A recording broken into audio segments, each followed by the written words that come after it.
오늘 이 예배에 함께 하신 여러분들에게 새 하나님의 은총과 축복이 넘쳐나시기를 간절히 축원을 드립니다. 희망찬 새해가 시작이 됐습니다마는 여러분들이 아시는 것처럼 새해부터 그렇게 희망찬 소식은 전해지지 않고 미국이 베네수엘라를 폭격해서 그 나라의 대통령을 포로로 잡았다고 하는 전쟁의 소식이 들려왔습니다. 제가 그 뉴스를 보자마자 멀쩡한 주권 가진 나라의 국가의 대통령을 남의 나라가 저렇게 임의로 막 체포해서 데리고 가는 게 이게 과연 제 상식으로 그렇습니다. 저분 상식은 또 아닐 수도 있으니까 제 상식으로는 도저히 이해가 되질 않았고요.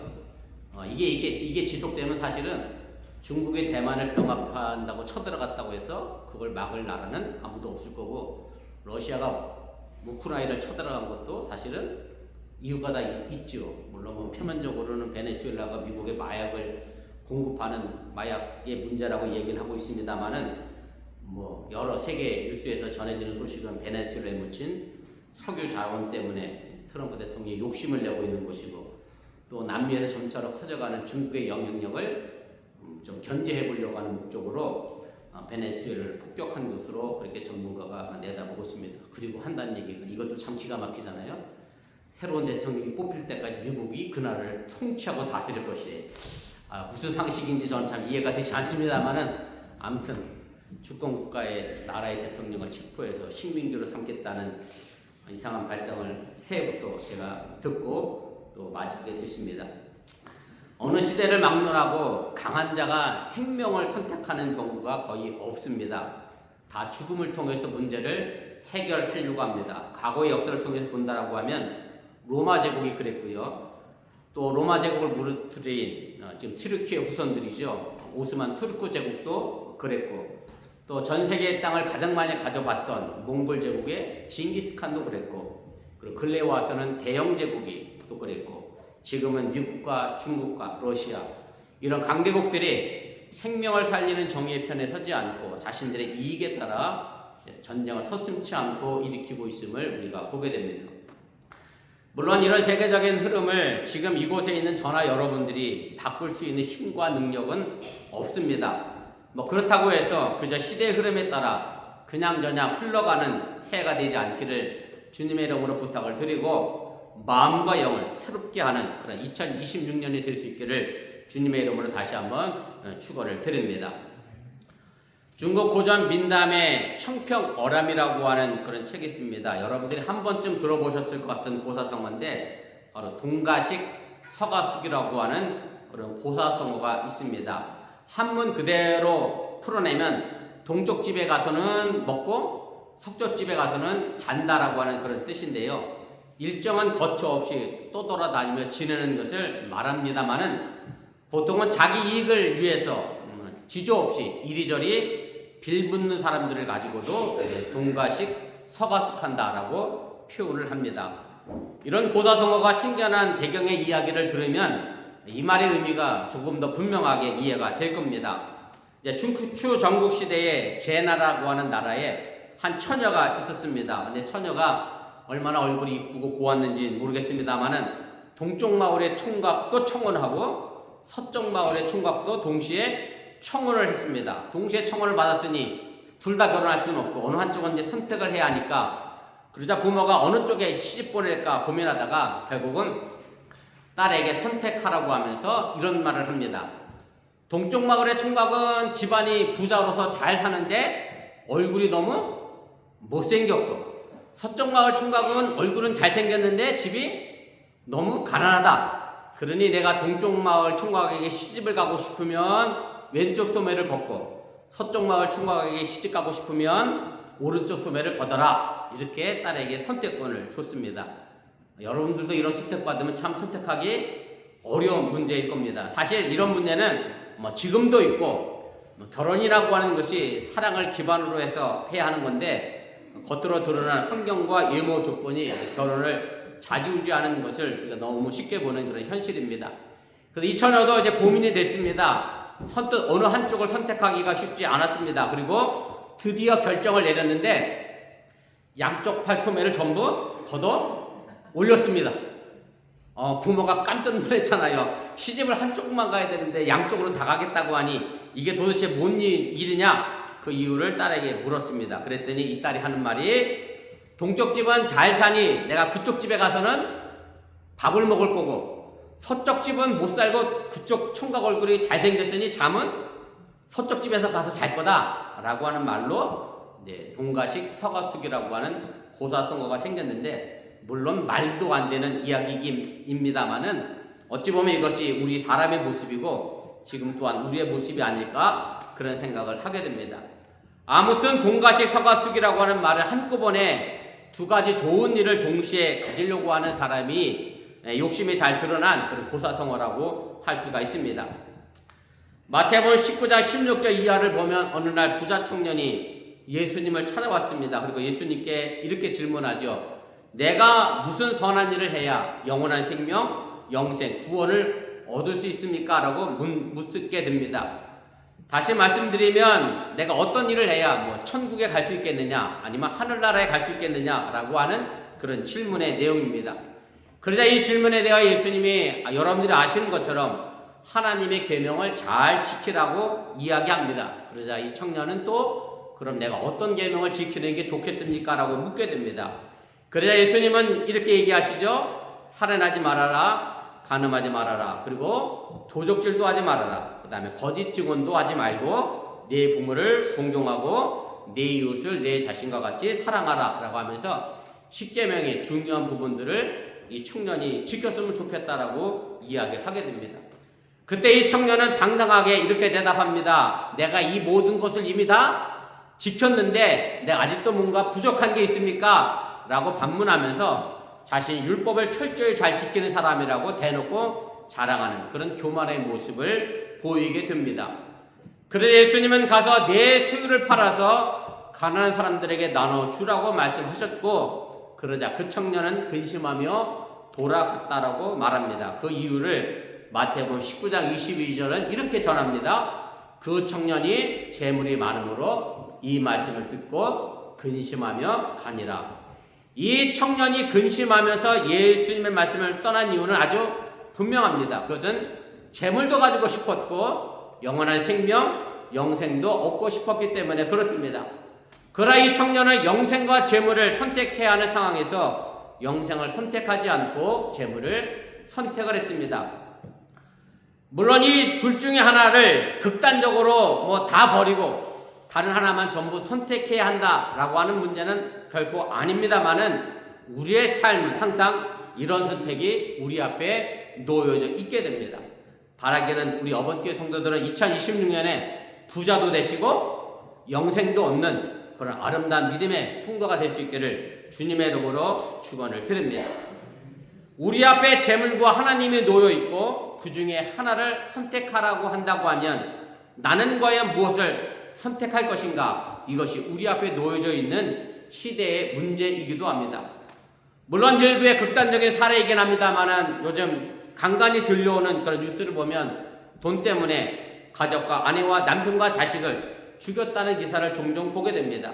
그리고 일상의 삶에서 친구는 잃어버려도 결코 돈은 잃어버리지 않으려고 하는 것이 현실의 삶의 모습이기도 합니다. 그런데 이렇게 살아가는 사람들을 보면 제가 100% 장담하는데 돈도 잃어버리고 친구도 잃어버리는 삶을 살게 됩니다. 그 사람의 욕심이 결국 그 사람의 인생을 그렇게 만들어갈 수밖에 없다는 얘기입니다. 열왕기상 18장에 보면 형식적으로는 여호와 하나님을 믿는다면서 실제로는 물질을 숭배하면서 바알신을 하나님으로 섬기고 있는 이스라엘 백성들을 향하여 예언자 엘리야가 이렇게 말합니다. 열왕기상 18장 21절 말씀인데 우리 표준 세번역인데 함께 읽어보겠습니다. 여러분은 언제까지 양쪽에 다리를 걸치고 머뭇거리고 있을 것입니까? 주님이 하나님이면 주님을 따르고 바알이 하나님이면 그를 따르십시오. 또한 출애굽한 이스라엘 이끌고 가나안 땅에 도착한 여호수아 역시 가나안의 물질주의에 유혹당하고 있는 이스라엘 백성들을 향하여 이렇게 외치게 됩니다. 여러분이 어떤 신들을 섬길 것인지를 오늘 선택하십시오. 나와 나의 집안은 주를 섬길 것이요 라고 하면서 물질을 버리고 하나님을 선택하는 여호수아의 모습을 우리가 발견하게 됩니다. 결국 선택의 문제는 우리에게 주어져 있습니다. 다른 사람의 문제가 아니라 바로 나의 문제라고 하는 얘기고, 다른 사람이 이렇게 한다고 해서 내가 그렇게 따라갈 필요는 없습니다. 내가 선택해야 합니다. 그리고 그 선택에 대한 책임과 결과 또한 우리에게 주어지게 된다라고 하는 얘기입니다. 그러나 인류의 역사는 앞서 말씀을 드렸던 것처럼 불행히도 생명이 아닌 재물을 선택해 왔습니다. 그리고 생명이 아닌 이념을 선택을 했고요. 생명이 아닌 권력을 선택해 온 것이 과거 역사의 모습입니다. 그리고 본질적으로는 인류의 역사는 생명이 아닌 죽음, 그리고 살림이 아닌 죽음의 역사였다고 해도 틀리지 않게 된다라고 하는 얘기입니다.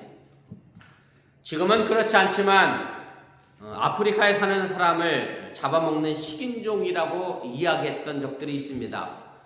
저도 어린 시절에 아프리카 사람들은 전부 식인종인 줄 알고 그렇게 살았는데, 물론 아프리카의 일부 부족들이 식인의 문화가 있었습니다만 그것이 대부분 종교적인 목적의 극히 일부분이고, 먹기 위해서 다른 부족을 살인하고 그래서 식인하는 부족은 한 부족도 없습니다. 일상적으로 무차별한 식인은 아니었다라고 하는 얘기입니다. 그런데 19세기 유럽의 여러 나라들이 아프리카를 식민 지배하려고 하는 것을 합리화하기 위해서 아프리카 사람들은 야만적이고 비이성적인 존재로 만들었고, 그래서 그들에게 문명화가 필요한 존재이고, 그래서 우리가 그 땅을 정복해야 한다는 것을 합리화하기 위해서 아주 특별한 종교의식을 가지고 있는 식인 문화를 일반화시켜서 모든 아프리카 사람들이 식인 문화를 가지고 있는 것처럼 이야기하고 과대 포장한 것이 지금 우리에게 전해지는 아프리카의 식인 문화라고 하는 얘기입니다. 이와 관련해서 웃기면서도 슬픈 이야기가 하나 있습니다. 어떤 유럽 백인이 이른바 식인종 추장에게 조롱 섞인 목소리로 이렇게 물었어요. 당신들은 왜 사람들을 잡아먹느냐? 이렇게 물었다는 거예요. 추장이 이렇게 대답을 했다는 거예요.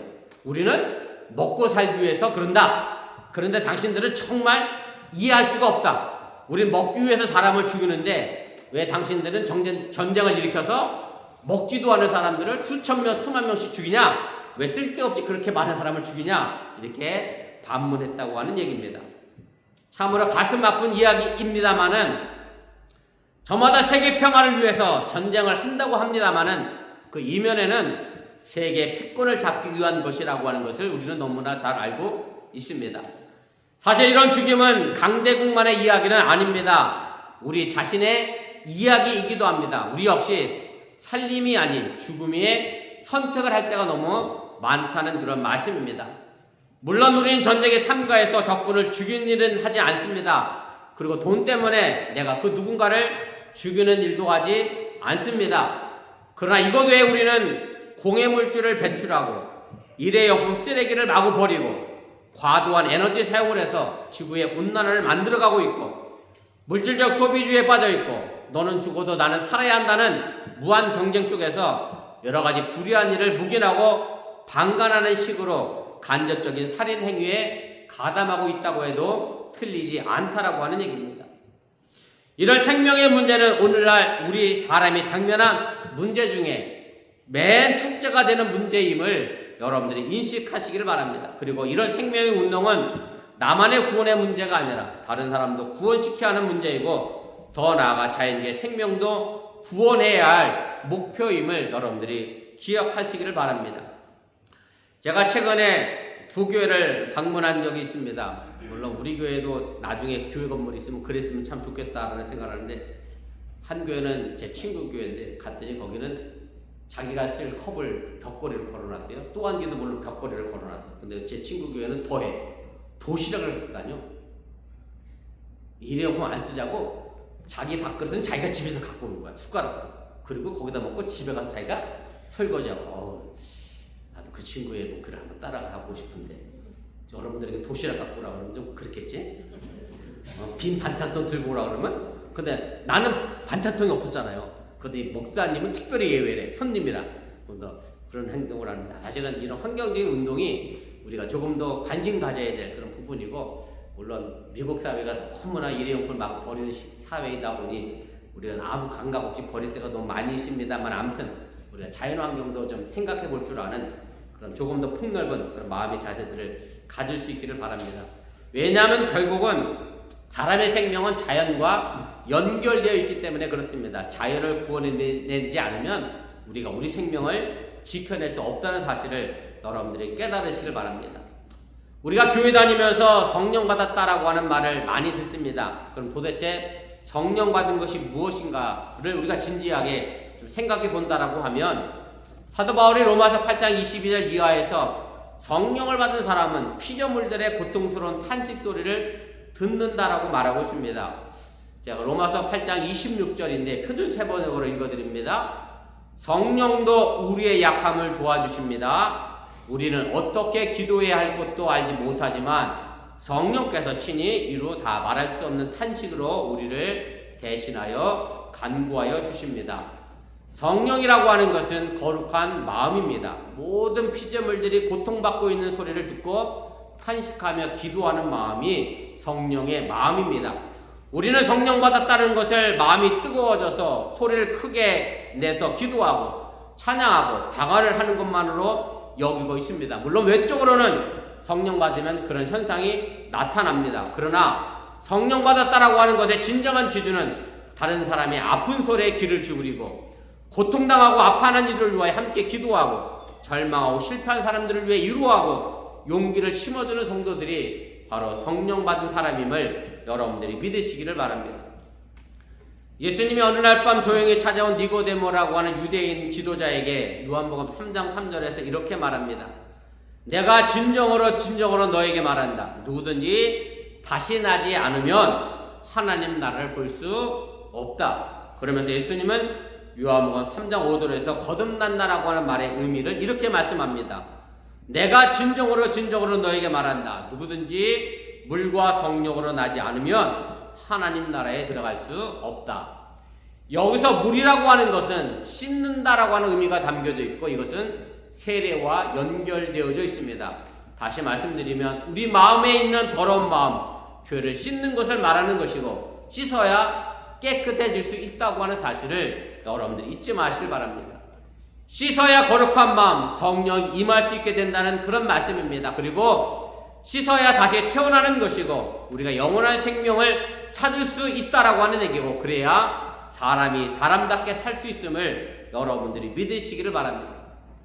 성경에서 씻는 것은 회개를 말합니다. 오늘 우리 김정희 목사님이 기도했던 것처럼 회개를 통하여 우리가 거룩한 하나님의 마음을 품을 수 있게 됩니다. 그리고 오늘 우리가 읽은 본문 에스겔 선지자가 하나님의 말씀을 대신 이렇게 전하고 있습니다. 우리 오늘 본문 말씀인데 앞부분 내용을 기억하면서 우리 다 같이 한번 다시 읽어보겠습니다. 그러므로 이스라엘 족속아, 나는 너희 각 사람이 한 일에 따라서 너희를 심판하겠다. 너희는 회개하고 너희의 모든 범죄에서 떠나 돌이켜라. 그렇게 하면 죄가 장미물이 되어 너희를 넘어뜨린 일이 없을 것이다. 너희는 너희가 지은 죄를 모두 너희 자신에게서 떨쳐내버리고 마음과 영을 새롭게 하여라. 이스라엘 족속아, 너희가 왜 죽고자 하느냐? 죽을 죄를 지은 사람이라도 그가 죽는 것을 나는 절대로 기뻐하지 않는다. 그러므로 너희는 회개하고 살아라. 나 주 하나님의 말이다. 이 말씀처럼 우리가 살려면 돌이켜서 회개해야 합니다. 살려면 더러운 마음을 씻어 거룩한 마음, 즉 성령을 받아야 한다는 말씀입니다. 마음과 영을 새롭게 하여 내가 살아야 하고 그리고 남도 살려야 합니다. 그런데 우리는 하늘에 있는 별을 볼 여유가 없고 살아있는 생명에 대한 소중함, 그리고 이 모든 것들을 살리는 일이 얼마나 중요한지에 대하여 생각할 여유를 잃어버리고 무한 경쟁 속에서 우리가 살아가고 있습니다. 무한 경쟁 시대이다 보니 1등만 기억하는 시대가 됐고, 그래서 어쩔 수 없는 현실이라고 하면서 그냥 애써 무시하고 외면하는 그런 시대 속에서 저와 여러분들이 조금이라도 작은 마음이라도 외면하지 마시고 거룩한 마음을 품고 다른 이들의 아픔을 돌아볼 줄 아는 그런 성숙함을 더하여 줄 수 있기를 주님의 이름으로 간절히 축원을 드립니다. 어떤 책에서 한국어 언어학자가 살리다라고 하는 동사는 오직 우리말에만 있는 소중한 말이고 다른 나라 언어에서는 우리말에 살리다에 해당하는 낱말을 찾아볼 수 없다는 글을 봤습니다. 그래서 요즘 챗 GPT가 하도들 유행이라 저도 이 말이 사실인가 한번 챗 GPT에 넣어서 답을 한번 구해봤습니다. 그랬더니 챗 GPT가 이렇게 저에게 설명을 해줘요. 결론부터 말하면 그대로 제가 쓴 거예요. 챗 GPT 내용을. 한국어의 살리다와 정확히 같은 의미의 범위를 한 단어로 담아내는 표현은 다른 언어에서는 찾기 어렵고 대부분의 언어에서는 여러 단어, 여러 표현으로 나누어 말합니다. 이렇게 설명을 하면서 아주 그 살리다라고 하는 한국어의 독특함에 대하여 길게 설명을 했습니다. 그러면서 살리다라고 하는 이 말은 단순히 생명을 구하는 것이 아니라 여러 명사와 결합해서 사라질 수 있었던 것을 다시 살아 움직이게 하거나 제대로 드러나게 하는 의미로 살리다라고 하는 용어가 사용된다라고 설명을 합니다. 그러면서 몇 가지 예를 들어 줬는데 이렇게 되어 있어요. 사람을 살리다, 혹은 생명을 살리다, 재능을 살리다, 맛을 살리다, 분위기를 살리다, 색감을 살리다, 체면을 살리다, 관계를 살리다 이렇게 되어 있고요. 그러면서 영어와 일본어, 중국어를 쭉 썼는데 그 앞에 명사에 따라서 뒤에 단어가 전부 다 다르게 표현되어 있다라고 하면서 한국만 유독 이 살리다가 다른 여러 명사와 결합해서 독특한 의미를 드러낸다라고 챗 GPT가 그렇게 설명을 해주는 것을 제가 봤습니다. 자꾸 제가 뭐 살리라고 하니까 뭔가 거창한 것 같아서 나와 거리가 먼 것 같은데 결코 아닙니다. 2026년 이 한 해는 아주 작은 것부터 살려내어서 점차로 큰 그림을 그려낼 수 있기를 주님의 이름으로 부탁을 드립니다.